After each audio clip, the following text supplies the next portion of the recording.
Hello and welcome to another video. Today we're going to be covering the convergence and divergence of a series.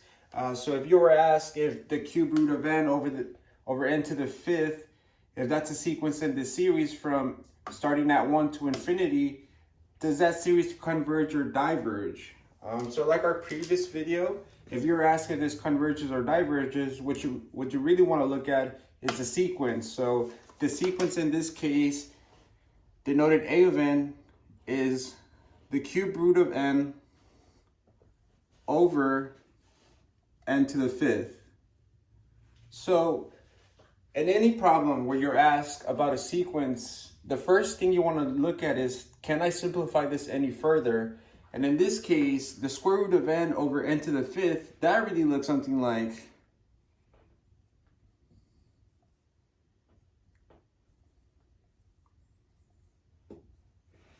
so now we notice that we can write 5 as 5 over 1. So now these two fractional powers, we can go ahead and subtract those. So it'd be 1 over 3 minus 5 over 1. And so we get a common denominator, so we can rewrite this as 15 over 3. So a of n, we can simplify that down to n is equal to n to the negative 14 over 3. Okay, so let's go ahead and rewrite our problem. So what we have now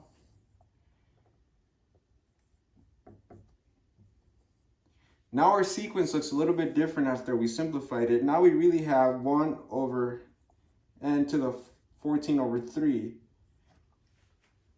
And if you notice, this sequence looks a lot like this sequence. And this is what's called a power series.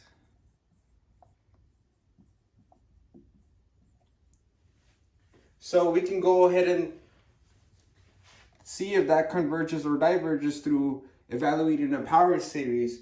So in this case, or in any case, what we want to see is the exponent up here. So in this case, we have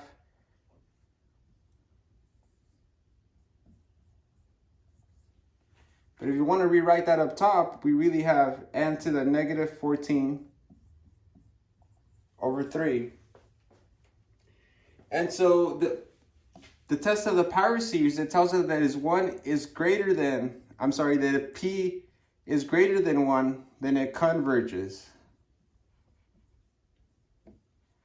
If p is less than or equal to 1, then it diverges. So because p, in our case, equals down here is when it's p, right? Because if we rewrite it, then that's no longer p. So the form you want to use is this form, because that's what resembles a power series. So in this case, our p is going to be 14 over 3, and 14 over 3 is greater than 1. Therefore, this series converges. So what we had is that we had a sequence that we were able to simplify into it looking as a power series, and then we are able to use a power series test to see if it's converging or diverging. If it's greater than 1, it converges. If it's less than or equal to 1, it diverges. I hope this video was helpful. I'll be posting more videos on convergence and divergence. I hope I didn't leave too much out, and thank you.